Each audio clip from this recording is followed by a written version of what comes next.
প্রিয় এসএসসি শিক্ষার্থীবৃন্দ, তোমাদের হিসাব বিজ্ঞান বইয়ের লেনদেনের ধারাবাহিক ক্লাসের আমাদের আজকে আলোচনার বিষয় হচ্ছে তোমাদের সৃজনশীল প্রশ্ন 2। এটা আমরা আজকে সলভ করব। শুরুতে আমরা প্রশ্নটা পড়ে নিই। 2017 জানুয়ারি মাসে সয়ন ব্রাদার্সের ব্যবসায়ের নিম্নোক্ত লেনদেনসমূহ সংঘটিত হয়।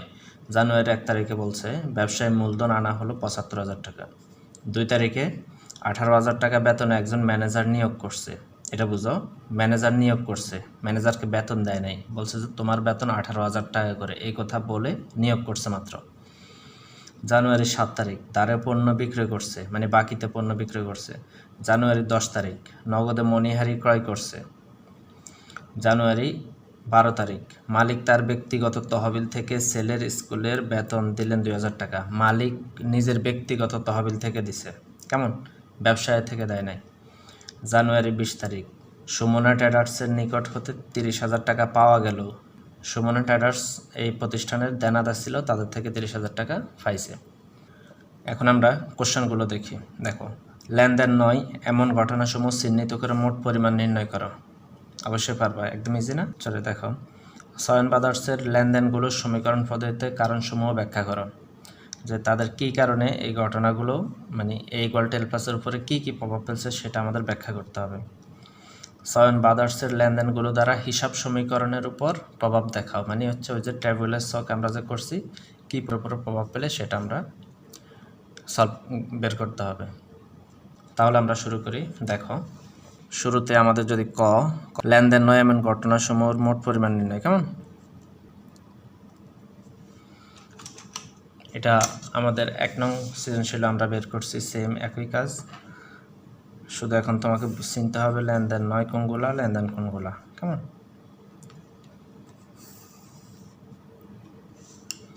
আমাদের বেশি বড় হবে না, অল্প কয়েকটা। আমরা একটা চক এঁকে নিলাম। চক আমরা এখানে লিখলাম তারিখ, মানে কোন কোন তারিখে সেটা আমরা লিখে দেবো, কেমন। এখানে বিবরণটা আমরা লিখব। আর এখানে যদি টাকা লিখি আমরা, মানে এটা হচ্ছে বিস্তারিত টাকা, এখানে আমরা হিসাব নিকাশ করবো। আর এটা হচ্ছে পরিমাণ টাকা, এখানে আমরা টাকার পরিমাণটা লিখব। তাহলে দেখো, আমাদের লেনদেন নয় কোন কোন তারিখে। দেখো, 1 তারিখে যদি আমরা দেখি মূলধন আনা হলো, এটা একটা লেনদেন, সো এটা এখানে আসবে না। 2 তারিখে 18,000 টাকা বেতন একজন ম্যানেজার নিয়োগ দেওয়া হলো। দেখো, ম্যানেজার নিয়োগ দিছে, তাকে কি বেতন দেওয়া হয়েছে? না। ব্যবসায়ের কোনো আর্থিক লেনদেন হয়েছে? না। অর্থাৎ তাকে বলছে যে আপনার বেতন 18,000 টাকা করে, আপনি আমাদের এখানে ম্যানেজার হিসেবে যোগদান করেন, এতটুকুই। জাস্ট সে যদি বেতন নিত তখন লেনদেন হতো। ক্লিয়ার? এরকমও কিছু ডিফিকাল্টি আমরা তোমাদের দিয়ে সলভ করব, দেখবা যে ইজি। জাস্ট লেগে থাকো, কতটা ইজি দেখো। 2017 জানুয়ারি 2, কেমন, 18,000 টাকা বেতনে একজন ম্যানেজার নিয়োগ, তাহলে আমরা ম্যানেজার নিয়োগ।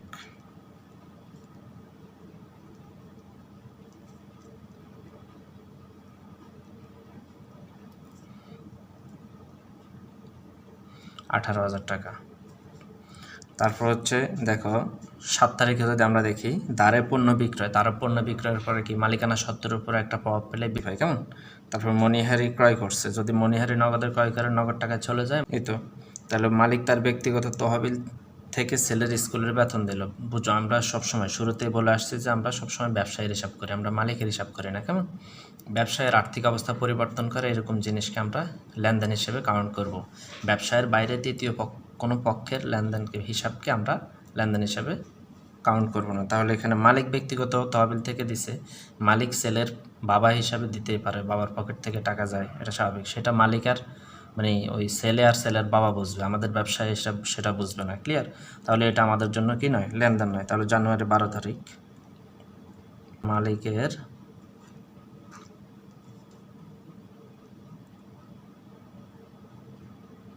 ব্যক্তিগত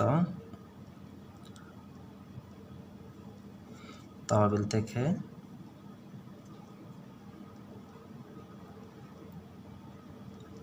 স্কুলের বেতন, কেমন, যদি আমরা প্রধান লিখে দিই, দেখো 2,000 টাকা শেষ আমাদের। এবার আচ্ছা, শেষটা তোমরা দেখো 20 তারিখ সুমনা ট্রেডার্সের নিকট টাকা পাওয়া গেল। তাহলে যখন টাকা পাইছে সুমনা ট্রেডার্স আমাদের কী ছিল, দেনাদার ছিল, তাহলে আমাদের দেনাদার কমে গেছে আর আমরা টাকাটা পেয়ে গেছি, আমাদের নগদ টাকা বেড়ে গেছে। ক্লিয়ার? তাহলে এ হচ্ছে আমাদের দুইটা, এই দুইটা হচ্ছে এখানে আসবে না, তাহলে এই দুইটা যোগ করলে আমাদের কত হয়, 20,000 টাকা। এ হচ্ছে আমাদের ক নং আনসার শেষ। এখন এখানে একটু আমরা আরেকটু বিস্তারিত এটা নিয়ে একটু আলোচনা করে নিই। এই মালিকের এটা নিয়ে আরও কী ধরনের আসতে পারে সেটা দেখো। মালিক ব্যক্তিগত তহবিল থেকে মানে নিজের টাকা দিয়ে যদি কোনো জিনিস করে সেটা মালিকের হিসাব, সেটা আমাদের লেনদেন হবে না। মালিকের ব্যক্তিগত টাকায় স্ত্রীর জন্য গহনা ক্রয়, সেটা কি হবে, আমাদের জন্য লেনদেন হবে না। ঠিক আছে? এখন আরেকটা ডিফারেন্স কি, একটু পার্থক্যটা বোঝানো। মালিকের ব্যক্তিগত তহবিল থেকে ব্যবসায়ের যদি কারো বেতন পরিশোধ করে, কর্মচারীর বেতন পরিশোধ, সেক্ষেত্রে কিন্তু লেনদেন হবে। সেক্ষেত্রে মালিকের ওই টাকাটা ব্যবসায় মূলধন হিসাবে আসবে আর কর্মচারীটা খরচ হিসাবে খরচ হবে। ক্লিয়ার? এটা হচ্ছে মাথায় রাখতে হবে। মালিকের টাকা যদি ব্যবসায়ে ব্যবহার করে সেক্ষেত্রে কি হবে, লেনদেন হবে। আবার ব্যবসায় থেকে যদি মালিক ব্যবহার করে, যেমন ব্যবসা থেকে মালিকের ছেলের স্কুলের বেতন প্রদান, ঠিক এটাই বলবে, মালিকের ছেলের স্কুলের বেতন প্রদান, সেক্ষেত্রে ব্যবসা থেকে সে টাকা উঠাইয়া নিছে, নিয়ে ছেলের স্কুলের বেতন দিছে, তাহলে সে উত্তোলন করছে, সেক্ষেত্রে এটা আবার লেনদেন হবে। ক্লিয়ার? এখানে বুঝতে হবে তোমার যে তুমি মাথায় রাখবা যে ব্যবসায় কোনো লেনদেন জড়িত আছে কিনা। যদি ব্যবসা জড়িত থাকে তাহলে হচ্ছে লেনদেন, আর ব্যবসা জড়িত নাই সেক্ষেত্রে হবে লেনদেন না। ক্লিয়ার? তারপরে আমরা যদি খ আসি, খ দেখো, খ কি বলছে।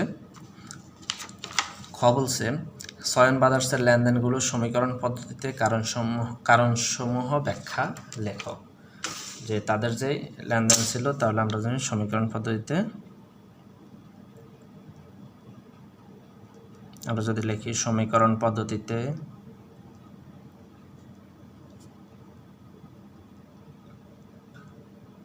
লেনদেনগুলোর কারণ সহ ব্যাখ্যা, কেমন?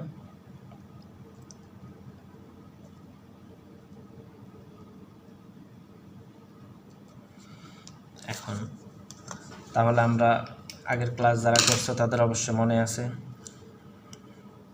যে এখানে ছকটা কীরকম হবে, মনে আছে? থাকার তো কথা আশা করি। তারিখ, কেমন? আর হচ্ছে লেনদেন কিনা, আর হচ্ছে কারণ। দেখো তারিখ লিখলাম, লেনদেন কিনা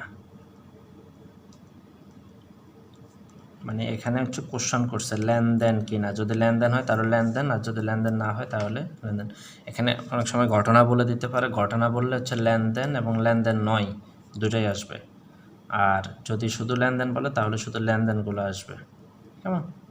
কারণ সহ ব্যাখ্যা। তাহলে কিসের উপরে ব্যাখ্যাটা আমরা দেবো, এই যে এ ইকুয়াল টু এল প্লাস ওই, একদম শুরুর ক্লাসটা তোমরা ভালো করে দেখবা, তাহলে তোমাদের এই অঙ্কগুলো একদম সহজ মনে হবে আর কি। 2017 জানুয়ারি। এখন জানুয়ারি দেখো, প্রথম 1 তারিখে যদি আমরা দেখি ব্যবসায় মূলধন আনা হলো, এটা লেনদেন কিনা? ইয়েস লেনদেন। তাহলে আমরা এরকম জানুয়ারি 1 তারিখ লেনদেন। এখন দেখো ব্যবসায় মূলধন আনায় কি হলো,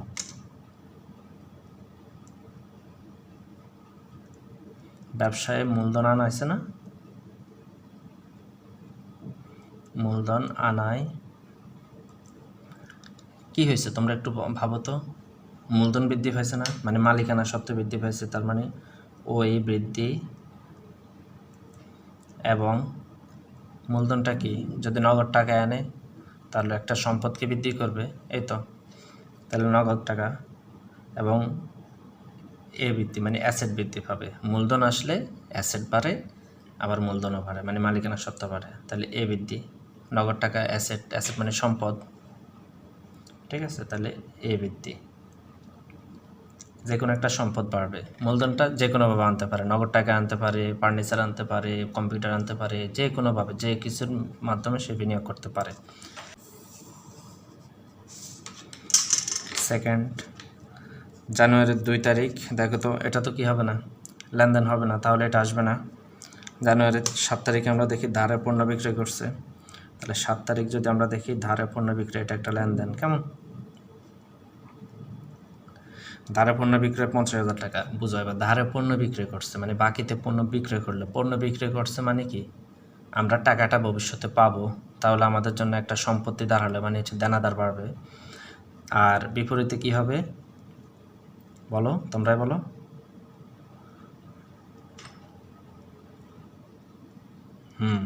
বিক্রি করলে আমাদের কি হয়? আয় হয়। তাহলে আয় বাড়বে। তা আয় কিসের উপরে ইফেক্ট করে? আয় হচ্ছে মালিকানা সত্ত্বের উপরে ইফেক্ট করে। তাহলে ধারে পণ্য বিক্রি করায় কি হয়েছে আমাদের? এ বৃদ্ধি পেয়েছে,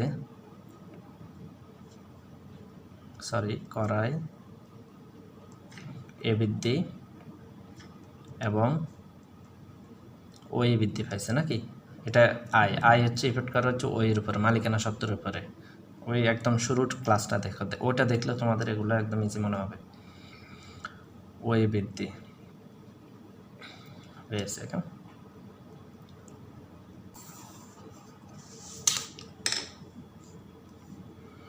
তারপরে দেখি আমরা 7 তারিখ করলাম, আমরা 10 তারিখ দেখি নগদে মণিহারি ক্রয় করছে। মণিহারি ক্রয় করলে কি হয় আমাদের? মণিহারি কি সেটা বুঝতে হবে। মণিহারি আমরা ওখানে কিসের মধ্যে লিখছিলাম? খরচ। তাহলে খরচ হলে কি হয়? খরচ কিসের উপর ইফেক্ট করে? ওইয়ের উপরে, মানে মালিকানা সত্ত্বের উপরে। তাহলে নগদে মণিহারি ক্রয় করছে, নগদ টাকা কি বলো তো?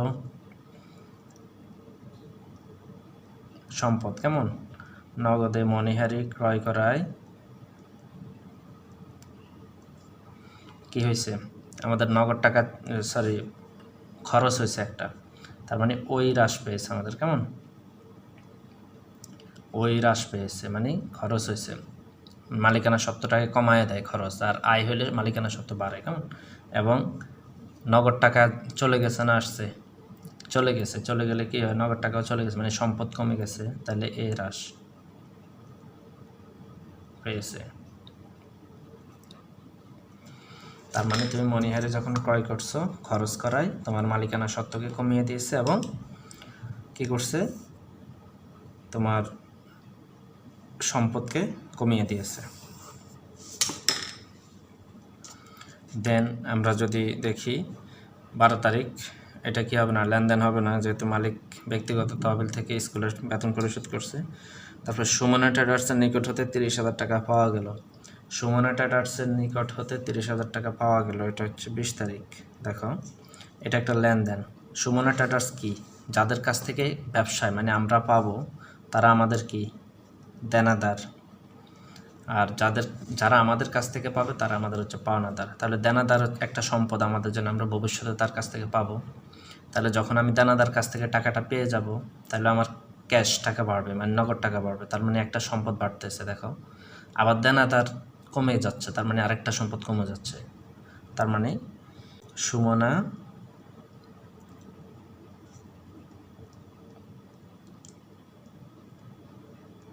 ট্রেডার্সের নিকট হতে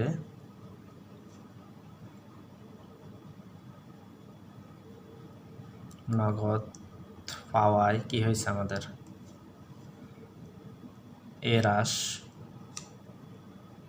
এবং মানে একটা এ হ্রাস পাইছে, মানে একটা দেনাদার হ্রাস পাইছে, আমাদের দেনাদার কমে গেছে। আমরা দেনাদারের কাছ থেকে টাকাটা পেয়ে গেছি, তাই পেয়ে গেলে আমাদের দেনাদার কমে যাবে। আবার বিপরীতে আমাদের এ বৃদ্ধি পাইছে, মানে হচ্ছে ক্যাশ টাকা বৃদ্ধি পেয়েছে। ক্লিয়ার? একদম শেষ। এই এতটুকুই। এটাকে বলা হচ্ছে সমীকরণ পদ্ধতিতে কারণ ব্যাখ্যা। তোমার এখানে শেষ। এখন এখানে আমি এক্সট্রা একটু বলে দিই। এক্সট্রা হচ্ছে যখন তোমাকে এখানে বলে দিচ্ছে লেনদেনগুলো বের করার জন্য, এখন তোমার যদি শুধু লেনদেন না বলে যদি ঘটনাগুলো বলে, তার মানে তোমার লেনদেন নয়, ঠিক আছে, সবগুলো আসবে। তো যেটা লেনদেন নয় সেটার এখান দিন, সেটা এখানে দেবেন লেনদেন নয়, শুধু এখানে লেনদেন নয় দিয়ে এখানে দিয়ে দেবা। এটা কি? যেহেতু এটা লেনদেন নয় সেহেতু এটা হিসাব সমীকরণের উপরে কোনো প্রভাব ফেলে না, এতটুকুই লিখে দিবা। লেনদেন নয়, এটা হিসাব সমীকরণের উপরে প্রভাব ফেলে না। আর লেনদেন হলে এভাবে লিখে দিবা। এখন এটা বোঝার জন্য তুমি যখন এই যে আমি যে এখন খুবই ইজিলি তোমাদেরকে বলে দিচ্ছি না, এটা বোঝার জন্য তুমি একদম প্রথম ক্লাসটা আমাদের খুব মানে মনোযোগ সহকারে যদি দেখো, এগুলা নিয়ে তোমার আর কোনো, এগুলা বলতে কি এই অধ্যায় নিয়ে আর কোনো সমস্যা হবে না। এখন আমাদের বলছে সয়ন ব্রাদার্সের লেনদেনগুলোর হিসাব সমীকরণের উপরে প্রভাব কেমন। তাহলে আমরা হিসাব সমীকরণের উপর প্রভাব আমাদের পূর্ব ক্লাসের মতে আমরা কী করে দিব, চক টানবো কেমন। ওই যে টেবুলার পদ্ধতি বলে আর কি এটাকে। তো এটা তোমরা একটা করলে বাকিগুলো বুঝে যাওয়ার কথা আশা করি। আমরা শুরুতে বলেছিলাম যে আমরা কি করব, জাস্ট এপাশে হচ্ছে আমরা মালিকানা সত্ত্বের যেটা রাখবো সেটা রাখবো, মালিকানা সত্ত্বের জন্য একটা কলাম, আর একদম এই মাথায় রাখবো হচ্ছে আমরা কিসের জন্য, তারিখের জন্য একটা কলাম রাখবো। পুরোপুরি আমাদের জানতে হবে যে আমাদের এখানে কি কি কলাম হবে। তাহলে আমরা দেখি শুরুতে যদি আমরা লেনদেনটা একটু দেখি, দেখো শুরুতে 1 নং খেয়াল করো, ব্যবসায় মূলধন আনায় কি বাড়ছে, আমাদের মূলধন বাড়ছে কেমন। তার মানে মূলধন নামে একটা পাইছি আমরা, মূলধন। তারপরে আবার মূলধন নগদ টাকায় আনা হচ্ছে, নগদ বাড়ছে। তার মানে আমরা দুইটা পেয়ে গেছি, একটা মালিকানা সত্ত্ব পাইছি আর একটা হচ্ছে নগদ পাইছি কেমন, অ্যাসেট পাইছি। 2 তারিখ তো লেনদেন নয়, এটা হবে না। ধারে পণ্য বিক্রয় করছে, দেখো ধারে পণ্য বিক্রয় করায় কি হয়েছে, আমাদের বিক্রয় একটা আয় হলে আমাদের মূলধন মানে মালিকানা সত্ত্ব বাড়ে কেমন। এটা হচ্ছে মূলধন বা মালিকানা সত্ত্ব একই কথা, মালিকানা সত্ত্ব বাড়ে। তাহলে এটার উপর একটা ইফেক্ট করছে, তাহলে এটার লেখা লাগতেছে না। বিপরীতে আমাদের দেনাদার বাড়তেছে, আমরা দেনাদার নামে একটা লিখলাম। এগুলা বের করে ফেলবা তোমরা শুরুতেই প্রশ্নটা পেয়ে, তারপর হচ্ছে ধীরে ধীরে করবে, অঙ্ক সহজ মনে হবে। নগদে মণিহারি ক্রয় করছে, দেখো নগদে মণিহারি ক্রয় করায় কী হয়েছে, আমার খরচ হয়েছে একটা, মানে মূলধন থেকে টাকা চলে গেছে, বিপরীতে আমার নগদ টাকাও চলে গেছে, তার মানে নগদ টাকা গেছে, তার মানে নগদও চলে গেছে, মূলধনও কমে গেছে। নগদ আর লেখা লাগতেছে না আমাদের, নতুন কিছু। তারপর 12 তারিখ তো লেনদেন নয়, এটা হবে না। সুমনা ট্রেডার্সের নিকট হতে আমরা টাকা পাইছি, তাহলে দেনাদারের কাছ থেকে টাকা পাইছি, তার মানে দেনাদারকে লেখা লাগে না, লেখা লাগতেছে না। নগদ টাকা আমরা পাইছি, তাহলে নগদ টাকায় চলে আসবে আমাদের। আমাদের আর কিছু আছে কি না, নাই, শেষ। আমরা মাত্র 3টা কলাম পাইছি। তাহলে এটা যদি আমরা মালিকানা সত্ত্ব লিখি,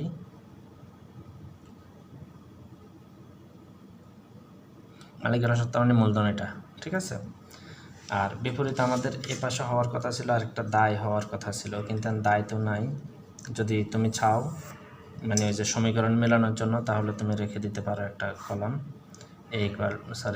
এটা হচ্ছে এল প্লাস ওই, এটা দায়। আমরা দায়ের উপর কোনো প্রভাব পড়ে নাই, ঠিক আছে। আমরা দায় কিছু খুঁজে পাই নাই, প্রতিষ্ঠানে কোনো দায় আমরা পাই নাই। আর এটা যদি আমরা ইকুয়ালটা নিই, আর এ পাশে আমরা মাত্র 2টা পাইছি, নগদ পাইছি আর হচ্ছে কি পাইছি, দেনাদার পাইছি। তাই বড় করে করলাম, যাও। তাহলে এই পাশে আমরা লিখলাম তারিখ, এখানে লিখি তারিখ। এটা কি সম্পদ পাস না, সম্পদ বাংলা এও লিখে দাও ব্র্যাকেটে, এ মানে অ্যাসেট, আর এখানে দায় ও মালিকানা সত্ত্ব, ঠিক আছে। এখানে সম্পদ আমরা পাইছি হচ্ছে নগদ, আর পাইছি হচ্ছে দেনাদার। একদম ইজি। এবার দুম করে শুধু লেখা লাগা।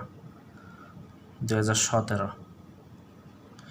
জানুয়ারির 1 তারিখ, জানুয়ারির 1 তারিখে কী হয়েছে, মূলধন আসছে, তার মানে নগদ টাকা বাড়ছে, কত বাড়ছে, 75,000 লেখা। আর বিপরীতে মূলধন বাড়ছে 75,000। বুঝতে কোনো অসুবিধা, কোনো অসুবিধা নাই। না বুঝলে কমেন্ট, না বুঝলেই কমেন্ট, কোনো কথা নাই। জানুয়ারি 7 তারিখে কী হয়েছে, 2 তারিখ কেন আসে নাই, 2 তারিখ লেনদেন নয়, এই জন্য এখানে আসবে না। জানুয়ারি 7 তারিখে কী হয়েছে, ধারে পণ্য বিক্রয় করছে, ধারে পণ্য বিক্রি করে আমার নগদের উপর কোনো প্রভাব ফেলছে না। দেনাদার উপরে, হ্যাঁ, বিক্রি করলে দেনাদার বাড়ে, কত বাড়ছে, 50,000 টাকা দেনাদার হয়ে গেছে আমার, ঠিক আছে। এখন বিক্রয় করছি, আমার কি হয়েছে, আয়না লাভ, আয়না ব্যয়, এটা আয়, তার মানে মালিকানা সত্ত্বটাকেও কী করে দিছে, বাড়িয়ে দিছে। কততে বাড়াইছে, 50,000 টাকায়, ঠিক আছে। তাহলে আমার যখন 2টা আমি হিসাব পেয়ে গেছি, তার মানে আমি এখানে প্লাস মাইনাস করতে পারি, ক্লিয়ার। তাহলে এখানে লাইন টেনে প্লাস মাইনাস করে দিবা, 75 আর 50, 1,25,000, আর এখানে 50, এখানে 75। কি এটা হচ্ছে ব্যালেন্স, ঠিক আছে। এই যে যোগ বিয়োগের ব্যালেন্স, এটা তো কেউ নাই, যেটা আছে সেটা বসে গেছে, এখানেও কিছু নাই, যেটা আছে সেটা বসে গেছে। এখন তুমি প্রত্যেক লাইনে লাইনে ধরে ফেলবা যে তোমার মানে ভুল হচ্ছে কিনা। কীভাবে বুঝবা? মানে এক ইকুয়ালের এই পাশে যে পরিমাণ অ্যামাউন্ট ব্যালেন্স থাকবে এই পাশেও একই পরিমাণ ব্যালেন্স থাকতে হবে। যদি দেখো যে ব্যালেন্স নাই তার মানে ভুল হয়েছে। 7-এর পর আমরা আসি 10। নগদে মণিহারি ক্রয় করছে 10 তারিখ। মণিহারি ক্রয় করছে নগদে, তার মানে নগদ টাকা চলে গেছে, বুঝো, নগদ টাকা চলে গেছে 2200 টাকা চলে গেছে, মানে ব্র্যাকেট দিয়ে আমরা বোঝাচ্ছি মাইনাস। তারপরে মণিহারি ক্রয় করাতে মণিহারি আমাদের জন্য কি খরচ না আয়? অবশ্যই খরচ, তার মানে খরচ হলে মূলধন মানে মালিকানা সত্ত্ব থেকেও কমে যাবে 2200। এখন যেহেতু আরেকটা আমরা পেয়ে গেছি এখানে, এখন আমরা প্লাস মাইনাস করতে পারি।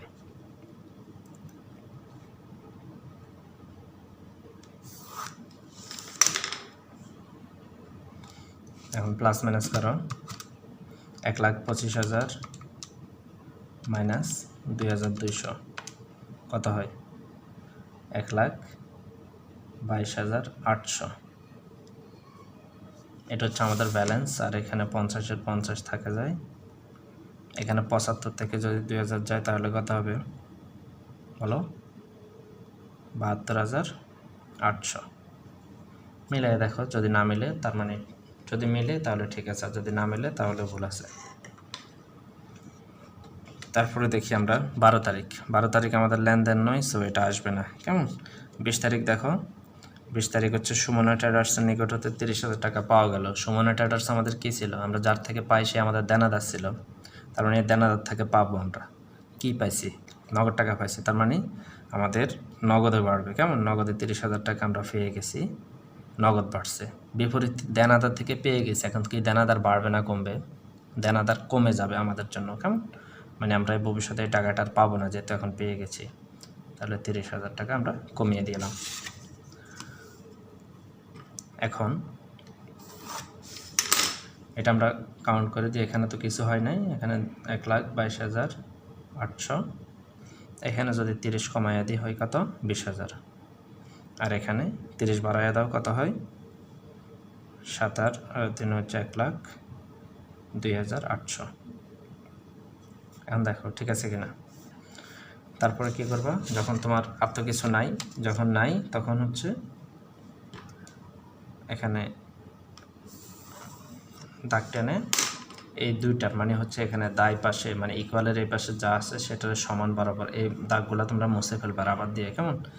রাবার দিয়ে তোমরা পেন্সিল দিয়ে ঘর টানবা আর হচ্ছে রাবার দিয়ে এগুলো মুছে ফেলবা, যেগুলো তোমার কাজ শেষ সেখানে মুছে ফেলে এখানে এটার আর এটা যোগফল করে একদম সমান বরাবর বসিয়ে দিবা 1,22,800। ডাবল দাগ মানে হচ্ছে ডাবল আন্ডারলাইন মানে হচ্ছে ক্লোজড, মানে এই হিসাব ক্লোজড এখান পর্যন্ত। আর এখানে হিসাব করে দেখো সেম দুইটারে এই সম্পদ পাশে যতগুলো আসবে সবগুলারে যোগ করবা, যোগ করে কত হয়? তাও 1,22,800 দিয়ে ক্লোজ করে দেবা, শেষ। আর এই ক্লোজের শেষ পর্যন্ত রেখা হচ্ছে তুমি কি করে দেবা? এই একদম বাঁশ দিয়ে বাঁশ যায়, একদম নিচ দিয়ে একটা দাগ দিয়ে এটাকে এখানে ক্লোজ করে দেবা। এই হচ্ছে তোমার একটা ম্যাথ সলভ। একদম ইজি না? এভাবে আমরা রেগুলার ম্যাথগুলো সলভ করব এবং শেষ মুহূর্তে আমরা হচ্ছে বোর্ড কোশ্চেন নিয়ে সলভ করব। তাহলে দেখবা যে তোমাদের আর কোনো এই অধ্যায় নিয়ে কোনো প্রবলেম নাই। আশা করি এই অধ্যায়ের এই যে তোমার হিসাব সমীকরণের উপর প্রভাব যেটা বলছো কারণ সহ ব্যাখ্যা, এটাও ক্লিয়ার হয়ে গেছে, প্রভাবও ক্লিয়ার হয়ে গেছে, বুঝে ফেলছো। শুধু এই ঘরগুলা বের করবা আগে পড়ে পড়ে যে তোমার কয়টা কলাম হবে, ঠিক আছে? যদি এটা বের করতে না পারো তাহলে এই কলাম না লেখার কারণে তোমার সমস্যা পড়বা, ঠিক আছে? আগে এটা করে ফেলবা, মানে যে তোমার কয়টা কলাম হতে পারে এটা আগে বের করে ফেলবা। আর হচ্ছে আমাদের প্রথম ক্লাসটা খুব ভালোভাবে দেখবা, খুব ভালোভাবে বুঝবা, তাহলে এগুলা তোমার কাছে মানে এত কঠিন ম্যাথ মনে হবে না, একদম ইজি মনে হবে।